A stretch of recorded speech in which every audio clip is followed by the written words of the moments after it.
Welcome to Prison and Street Life podcast. In this episode, we're going to briefly cover what is called virtual life. And virtual life is when you commit a crime and they really, the crime you committed, you should get between like 2, 3, 5 years, 8 years, whatever it is. But the circumstances in which you committed it, the state or the judge or the body of the judicial body within that state, they have mechanisms in place that they can turn around and give you what is called a virtual life sentence. And Pork Chop will explain it in a minute, which is anything over 50 years is a virtual life sentence. So I'm in Arizona now, but I've done time out here and I've done time in Ohio.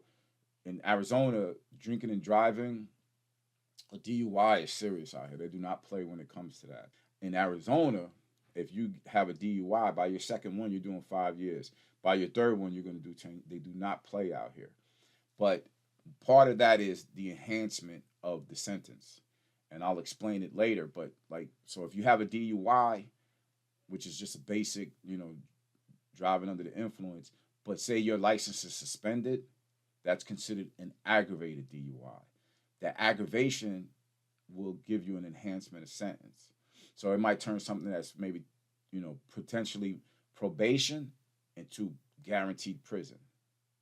So people don't understand when you're dealing with the judicial system, they have all these processes in place that if they really want to send you away for a lot of time, they can do it. And a lot of times it takes place in these counties throughout the country where if you don't have any money, you're like a person or a kid who's like being abused and you can't tell anybody.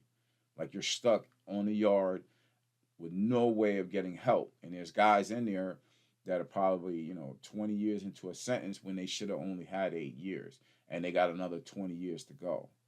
But there's, the system out here is only designed, they want to know if you're absolutely innocent. And this is what prison to street life is for the people who are not innocent but still got screwed over. And I know for most people, they don't care about that out here. At least that's what I've seen in the 3 years since I've been out. So, our goal in this particular episode is just to educate you and briefly on what a virtual life sentence is and to go from there. So anyway, Pork Chop's going to be calling. We thank you for tuning in and we hope you subscribe. Peace.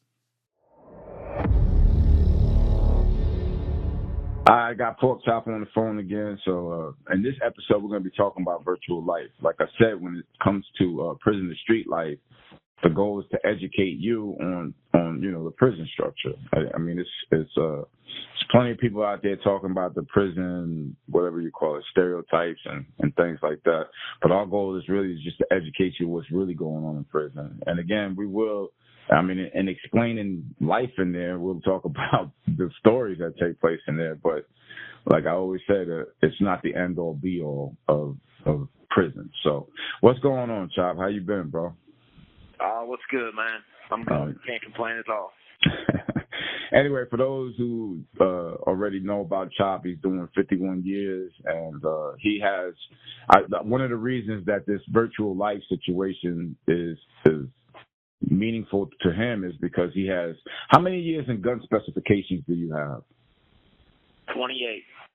So can you explain what virtual life is and then kind of like get into the aspect of how that affects you, especially when it comes to the gun specification or what a gun specification is? Absolutely. All right. So first and foremost, a virtual life sentence by definition is defined as a sentence that is 50 or more years consecutive. So basically, it's a way of giving somebody a life sentence that, well, you know what? I guess you could have a body or a sex case, but it's a life sentence without the actual life tail, without the formality of a life sentence, is what I'm trying to say. But in a lot of cases, you'll have people that aren't charged with the worst of the worst crimes that they have laws for in this country, like murder, rape, child molestation, things of that nature. So what they do is they do this tactic that's commonly referred to as stacking. When they stack the sentences, that means they're either maxing you out or they're damn near maxing you out. Like, say, a sentence carries 10 years, so they give you 8.5 on it. But then you got, like, 12 other charges, and they range in, various degrees of felonies. So they'll run all that time on you consecutive. Next thing you know, you got a dude that broke into, say 3 houses, and he gets bagged for it. And he stole X amount of dollars worth of property or jewelry or especially a firearm. If you break into a house and you steal a firearm, at least when I don't know that I can't talk right now, but when I was going through the system 20 years ago, stealing a gun was called weapons under disability. Or, no, it was theft of a firearm is what that was, and it carried 18 months. So I've actually met people that broke into a house, one house, but they stole 10 guns. So they had 10 thefts of firearms run wild on them, and it carried a maximum of 18 months. Now, the average person would think, well, you know what, 18 months really isn't that big of a deal. Well, when you got 10 charges, and the judge decides to run every one of them wild on you, that's 18 years. And then you get another 8 years on top of the burglary. And then they give you 5 years for destruction of evidence, or tampering with evidence is what it was called. Next thing you know, you got a dude that broke into 3 houses, and he stole. And now you got a dude that's doing, 40, 50, 60 fucking years. Right. And I know a guy in there, Troy, I think his name was Troy Lee Keith. And a lot of it, when it comes to this virtual life sentences, more often than not, it's the judge or whatever the system is that you're in. So say hypothetically, like in Hamilton, right? I was out of Arizona, out of New York. I go in there and I traffic, right? They don't want me there. Like, you know what I mean? So now if they arrest me, the thing they're looking for is, okay, they can only get him for this one charge, but that only gives him 8 years. But we want him to have more than 8 years for coming down here and doing this, that, and the other. And so they find ways to enhance the sentence, and that's basically what you're saying. And with him, they wound up giving him like 22, and he had some like, not insurance. It was like, realty, you know what I mean? Like selling property and stuff like that. And they considered it like a Ponzi scheme or something. And they gave him almost, I think when it was all said and done, like 22 or 28 years. So, I mean, these are little mechanisms that are in place, and they're only utilized when they're trying to make an example out of somebody, which you shouldn't be able to do. It's either you're guilty or you're not guilty. So in this case, can you explain a little bit about how basically 51 years is a virtual life sentence and how they use those gun specifications in your case? And you could talk about, without getting into detail, your case just in general, you know what I mean, as far as, that's if you want. I mean, you might feel some way about it. But, just the idea. I know you don't. But I had to say it, you know what I mean? And because in your particular case, if you should be doing no more between 8 to 10 years, 5 to 10 years, somewhere around there. Like, and that's really harsh under the circumstances of your case, but because it involved a police officer, then, now they want to make an example, and so, go ahead, you could explain it, So, all right, so first off, I don't, just for, like, fairness purposes, I don't like to say, like, what I feel is right or what I deserve or what the next guy deserves or anything like that, because those decisions are obviously out of my control. I have zero say in that. And I definitely don't want it to seem like, I'm hating on the next man because he ended up with, a much more lenient sentence than me for something very similar or something even much more worse. Right. And another thing is that, well, you can never leave the sentencing process up to the person being sentenced. I mean, that just kind of doesn't make any sense, man. So for all fairness reasons and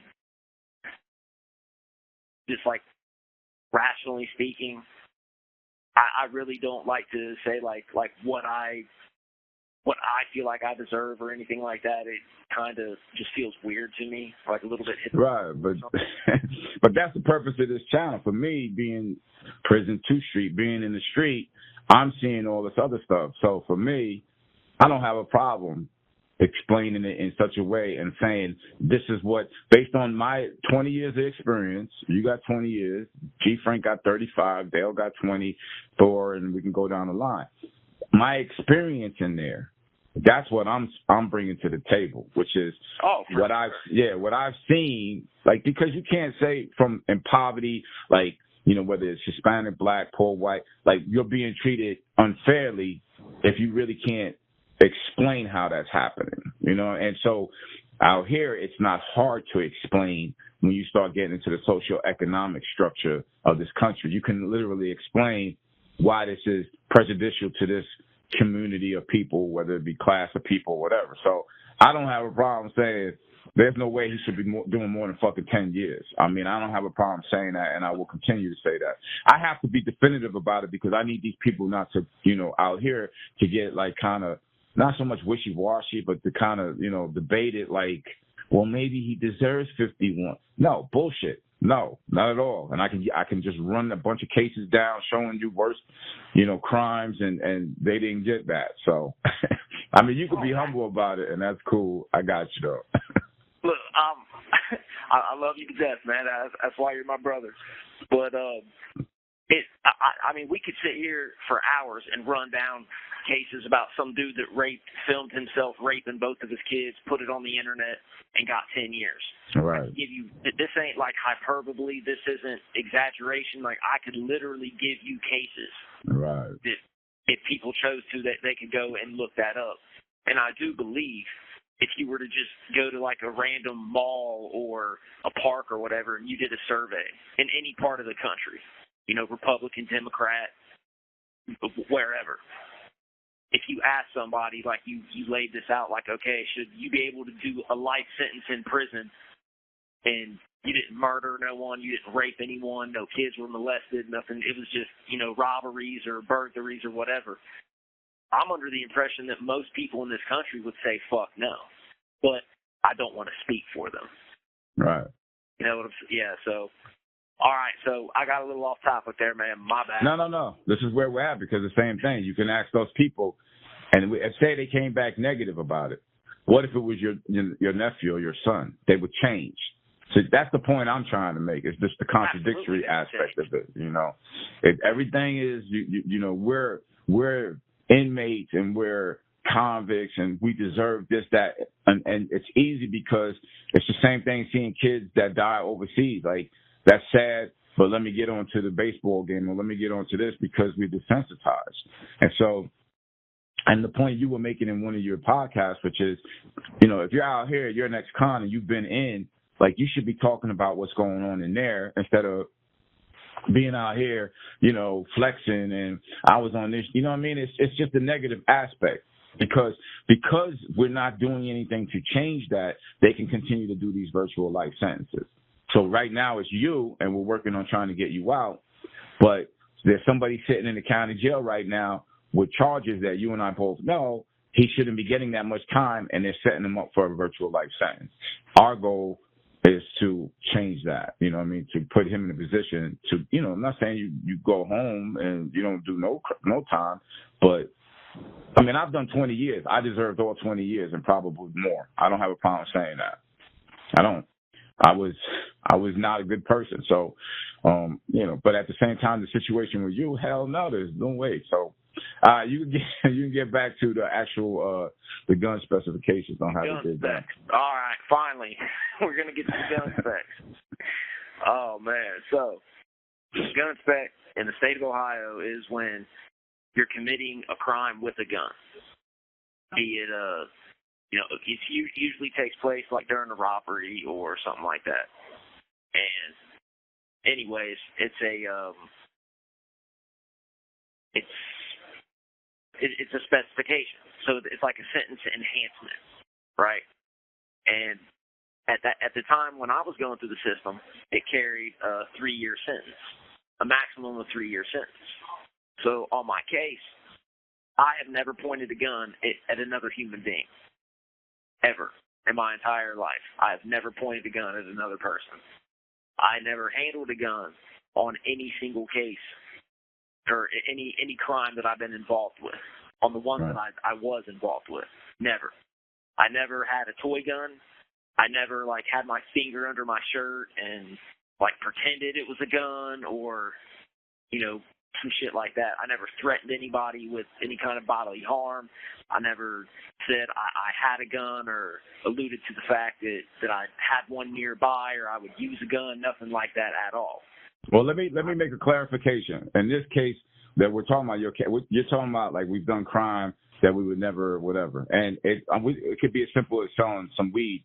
I never carried a gun. I never pointed a gun. In this case, you have one incident that you were in. So even though they got you for 5 robberies, the only reason that happened was they was able to get you to take a plea on charges that you had nothing to do with. I just need to clarify that. And on those charges, they added gun specifications. But actual evidence, there's only one. You were involved in one incident, and that's the truth. You were only involved in one incident, but you were with somebody who did multiple robberies with a gun or without a gun or whatever. And because you were with him, they tricked you, and you got lawyers dealing with it right now, into signing a plea, like saying you were with him on all these robberies when there was no evidence you were ever with him. And that's a fact. And because you signed the plea, they tricked your mom into getting you to sign the plea. They put all these other charges of the gun specifications on you, even though there was absolutely zero evidence that you were even part of that one or ever, brandished a gun. This is the kind of shit we're talking about. So I need to clarify that part of it, because I don't want anybody to, when you're saying, I never, like, you're including those alleged crimes that they say you were with, even though there's no evidence. You understand what I'm saying? Like, I just need to clarify that. Yeah, exactly what you're saying. That's me. I got to make sure that nobody misconstrues this shit. So. They hit me with all these gun specs, right? And it turned out to be 28 years. 28 years in total, which is more time than I got for, like, the actual crimes combined. The combined crimes was 23 years. The gun specs were 28 years. And that actually ended up being more time in gun specs than my co-defendant. Who had the gun? It's been proven who had the gun. That's insane. Like, it's just, anyway, it's this kind of shit. And then they know it, you know what I mean? And we'll get into it. Matter of fact, I want to make 2 or 3 just dealing with your case as time progresses, just to show an example of the kind of bullshit they're on in these courts. Like the case when you had the hearing, and then they did that. But we'll cover that at another time.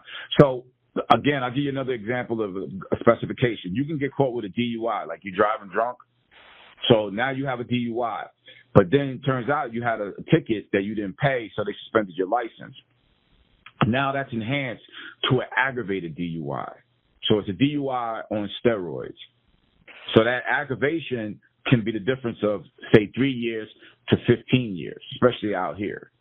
So gun specifications, it's just saying you committed this crime, and this is the charge and the potential time for this crime, and then here's the specification that we can add on it. So. And the specifications run deep. Right. Run really. Oh my God! There is a specification for like everything. I mean, you got the MDO specs. That's a 10-year spec. Say that again. You got to explain it to them. Oh, okay. My bad, man. Yeah. So an MDO we got is 9 minutes. All right, go ahead. All right. MDO is major drug offender, and you can possibly get a 10-year specification, which means on your spec time. I forgot to say this. You have to. That's like a sentence that you have to do before your sentence kicks in. Right. Like, I have to do 28 years in gun specs for guns I never had before the 23 years kicks in.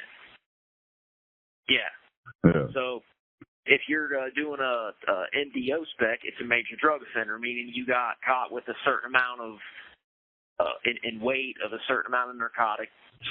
And I don't know, like, the particulars, that everything that it takes to meet an MDO specification, like if it's just like getting caught with it, or is it trafficking, or with the intent to traffic. I'm not exactly clear on that. But I think it deals with amounts and stuff like that. And most of the time, 9 times out of 10, I could be wrong, so you just do your own research. When they get them with the MDO, a lot of that is just put out there. So they put all these charges, pile them up, and say, you're going to do this, right? And the same situation with you, to get you to take this charge over here. And then that's when they're able to do the virtual life sentence. So I agree to this because I don't want this 270-year sentence, but meanwhile, you get me to cop to this, and then you have another way of basically sending me away for 270, even though it's not 270, it's 51 years. So, like, it's just a fucking shell game when it comes to, you know, that kind of stuff. If you ain't got a lawyer, you are fucked. Yeah. You are so fucked. There is no safety net mechanism. There is nothing. Yeah, I guess they got an appeal process, but once again, do you have a lawyer on that appeal process? And it is so fucking hard. People don't understand how hard it is to win an appeal in this country. It is damn near next to impossible. Well, especially in Republican, and I'm not a politic, I'm just telling you, Democrats like to feel good. They give you more of an opportunity to go through the process through, you know, within this system. I gave back 2 years ineffective assistance in Arizona, but I had a better case for my appeal in Ohio, and they didn't. What they call it is ruling off center. So you'll say, you know, it was a white car, and they go, oh, you don't understand what Mr. Garcia is talking about, the green door. And I'm like, I never talked about that because it's designed. And again, when I really get into the pro se litigant part of it, which is an inmate trying the best to do law to get himself out, I'll explain it. But Ohio, it's they understand where they fucked you over, and they don't care. Like, they're going to continue, you know, in the wordplay back and forth until you just give up. That's the whole goal, is to just give up. So when you have a lawyer on the streets, and like, there's a big thing out here with some of these rappers who got caught with guns and got caught, and people out here don't understand, like, they had you, and you were doing a life sentence, you had automatic weapons, you had all types of stuff, and you only got probation, or you only got a couple of years. That doesn't, for a convict, for an inmate that's been locked up, that's been through the prison system, like, we see that and we go, okay, there's something up here. Like, you did something, because there's no way they got you and then they don't get you. Like, they just let you go when they have you. Because trust me, when they have you, your head's going to go flying down that hallway. They're going to knock it clean from your shoulders. Like, they don't care. So if they don't have you and they want you, they're gonna make up a way to get you. Right. I'm not being cynical. I'm not. This ain't me, you know, saying, you know, fuck the police, or me, like, just being some typical loudmouth asshole. I mean, it's until you're actually in this motherfucker.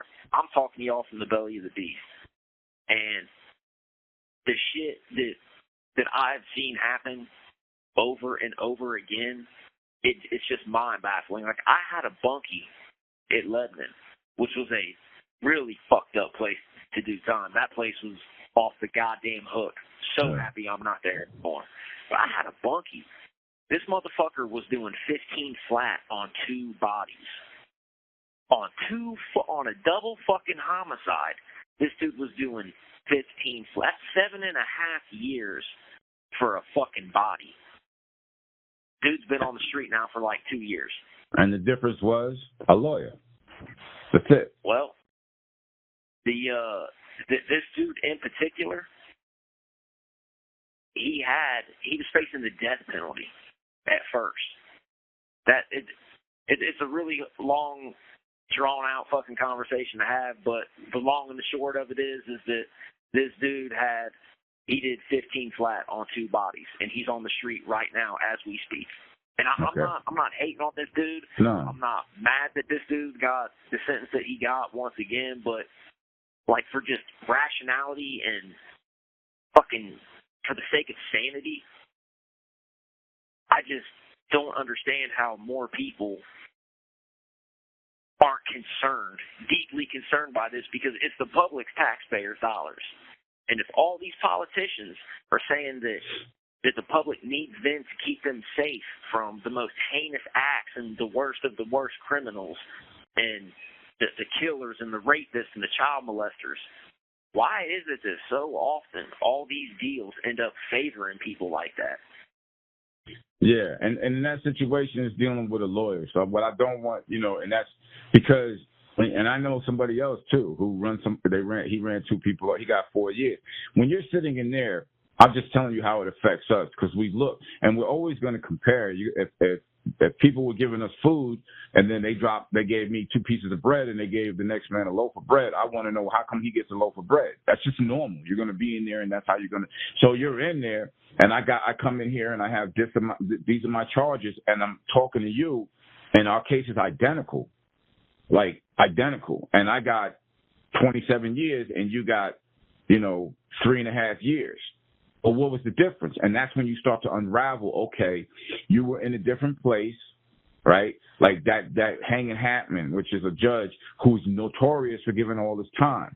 Like, he shouldn't exist. You shouldn't, I mean, if she's supposed to be blind, she's supposed to be blind, but people don't know these judges have personalities too. And so you run into the right or the wrong judge, and now his goal is to give you the virtual life sentence. To take that. Now, to do with the 2 bodies, I get that, and I can't, judge him. But when it comes to child molesters, I definitely will. Sex offenders who get 4 years or 3.5 years for heinous shit because they didn't want to put the kid on the stand. And I get that. You don't want to, you don't want to traumatize the kid who's already been through it. But this is where the part of it, you look at it and you're going, this shit is not fair. And people outside, they don't give a shit. I don't say they don't, but the majority, it's just you're desensitized. So, what makes that relevant? So, I mean, we weren't able to fully cover the entire virtual life sentence, but that's the things people out there will understand what you're in there for, and we'll elaborate more in future podcasts. But in this particular podcast, I just wanted them to know, that you're dealing with 28 years of gun specs, you know what I mean? And gun. For no gun that was used, so for no gun. That it doesn't exist. Jesus Christ, man, but yeah.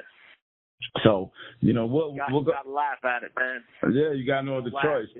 But yeah, those people out there that Pork Chop has lawyers looking at his case now, and I believe that he's going to eventually get out. They'll be able to find a way to the court system will say, okay, this kid is, You have 1 minute remaining. He's accomplished a lot. And trust me, I have a friend of mine who you already know. I got him out. He was in there for 2 murders.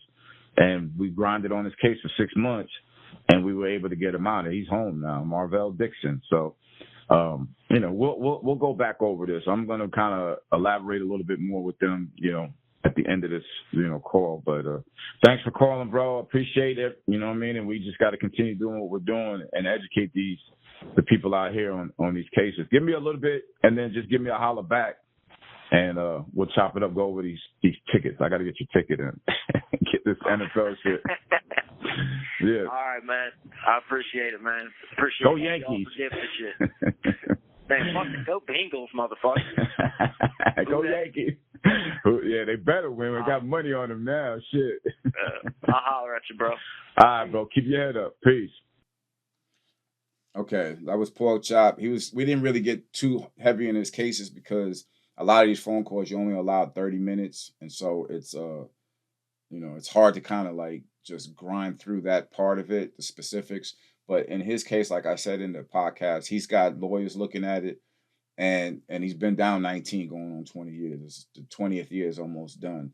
So, they're going to get in there and they're going to try to because his case is similar to a lot of cases that being a pro se litigant. Now in prison, I was considered like a jailhouse lawyer. I studied, the writ of habeas corpus book, which is like 3,000 pages. I read that book 3 or 4 times in a row, and I would study mainly for me with search and seizure law. And there's cases out there that are designed to trap inner city youth. Like I'll really get into that. And then when I say that, I mean black, brown, and poor whites. Like so, you know, with his case, it's they're gonna hopefully use either the writ or something like that to his due process was violated. But that virtual life sentence is real, and all you have to do is go through the cases that are out there now. When they want you, like you see a lot of these Young Thug and these other cases where they have individuals that they want, they're gonna do whatever it takes. But I always go back to like somebody like Sammy the Bull, because they say, most people out there say, well, you did the crime, you do the time. And they have this idea like prison is this mechanism that's designed to capture those who are criminals and to put them in prison in a justified way that they feel the society feels comfortable with. But then you take somebody like Sammy the Bull, who is participated in 18. I'm from Staten Island, New York, so I grew up with hearing his name and the Gambino crime family, John Gotti, all of that. Like I'm 55 years old, and with Sammy the Bull, he participated 18 murder. He only got 5 years for that. I believe it was 5 years, and he's been out. Like he's on podcasts talking about these hits and all that. So it either the law is supposed to be a certain way or it's not. And so if it fluctuates, then there's something wrong with that, because in its fluctuation, it's people get caught up in that process, and now they're in there for 30, 50, 100 years for the same crime that somebody else did, and they're only in there for 8 years. It might not matter to you again because you don't have anybody in there that you love enough to feel about, or maybe you don't give a shit even if they were in there. But that's I feel differently about that, and the majority of people, I believe, feel differently about that. They just want to understand uh, the process. You got to make it, understandable to them. So, the goal again with prison and street life is simply to articulate the prison industrial complex to you, and having ways that we can change so that I'm not saying people don't do time, but the kind of time that's out there, they hit. I know a kid, Aziz Bailey. He committed a murder when he was 15 years old. He's been down the entire time. I think he's been down like 30 plus years. Good dude, but he was 15 years old. Scientists say your brain can't fully form to 25 years old.